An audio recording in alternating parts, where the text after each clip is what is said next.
Assalamualaikum warahmatullahi wabarakatuh. Perkenalkan, nama saya Jihan Mutiara Devi. Saya dari kelas 1A, jurusan Agama Islam. Di sini saya akan menjelaskan perbedaan antara hadis riwayah dan hadis dirayah.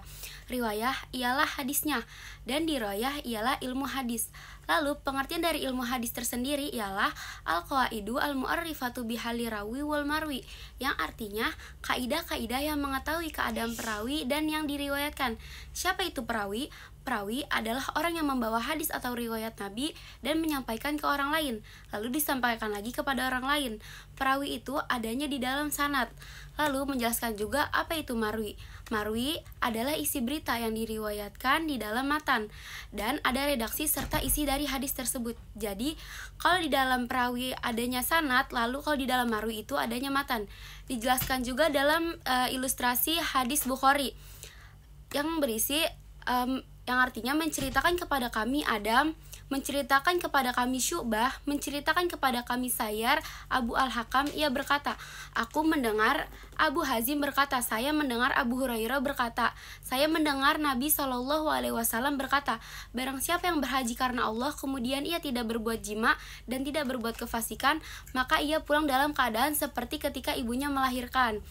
Jadi dalam ilustrasi tersebut, Bukhari mendengar hadis dan gurunya, hadis dari gurunya yaitu Adam, lalu Adam mendengar lagi dari gurunya yaitu Syu'ban, lalu Syu'ban mendengar lagi dari gurunya yaitu Abu Hazim, dan Abu Hazim mendengar lagi dari gurunya yaitu Sayyar langsung dari gurunya yaitu Abu Hurairah, lalu Abu Hurairah itu langsung mendengar perkataan Nabi.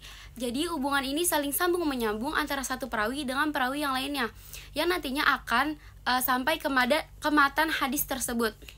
Kemudian rantai seperti ini disebut sanad atau mata rantai pada perawi yang sampai kepada matan hadis tersebut. Lalu menjelaskan juga tentang rukun hadis.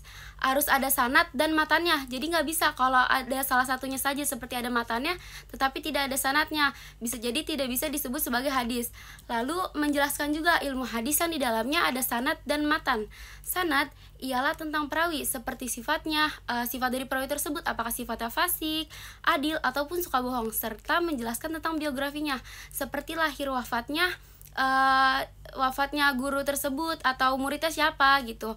Terus menjelaskan juga matan. Matan ialah redaksi hadis yang memastikan hadis ini tuh janggal apa tidak, baik atau tidak, dapat disetujui atau tidak. Lalu ada pembagian ilmu hadis riwayah dan dirayah. Riwayah adalah ilmu yang mempelajari tentang segala perkataan, perbuatan Nabi dan periwayatan Nabi, baik persetujuan yang lalu dan ada batasan-batasan serta ketelitian dari redaksi riwayat hadis tersebut. Kesimpulannya, hadis riwayah ini adalah objek pembahasannya balik ke diri Nabi sendiri, ataupun baik dari perkataan dan perbuatan Nabi sendiri. Jadi periwayatan itu mencakup siapa yang meriwayatkannya, dan apa yang diriwayatkan. Hadis ini fokus kepada matan, tetapi matan saja tidak bisa berdiri tanpa adanya sanad. Lalu yang kedua menjelaskan tentang dirayah. Ada ilmu yang mempelajari tentang ada 7 poin dalam dirayah ini. Yang pertama itu hakikat periwayatan, yaitu menyampaikan berita tersebut dengan menyebutkan sumbernya. Yang kedua ada syarat-syarat periwayatan, yaitu metode atau perawi ketika menerima hadis dari gurunya. Maksudnya itu adalah sanadnya, tersambung atau terputus. Apabila tersambung berarti sahih, dan apabila terputus berarti hadis itu adalah hadis yang dhaif. Lalu yang ketiga ada macam-macam periwayatannya. Ya, dan yang keempat ada hukum periwayatannya. Apakah hadis ini dapat diterima atau ditolak. Yang kelima ada keadaan perawi dan syaratnya. Tentang biografinya, jadi ini satu zaman atau tidak dengan perawi yang lainnya. Yang keenam ada macam-macam periwayatan perawi, yaitu model pembukuannya bermacam-macam seperti muwatta, musnad, jami, sunan, dan lain-lainnya. Dan yang terakhir, yang ketujuh, ialah hal-hal yang berkaitan dengan periwayatan. Ini yang disebut istilah dari ahli hadis, seperti hadis mutawatir, hadis ahad, hadis sohih, hasan, dan doif. Ini wajib diketahui bagi para ahli hadis, karena ranah sohih atau tidaknya hadis ini ada di dalam ranah dirayah ini yang setelah saya jelaskan. Jadi objek dari pembahasan ini ialah penelitian sanad dan matan. Sanad sebagai input karena sebagai penglihatan kualitas hadis ini itu dapat diterima atau tidak.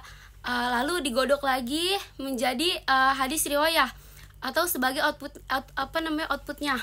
Jadi keduanya tidak dapat dipisahkan.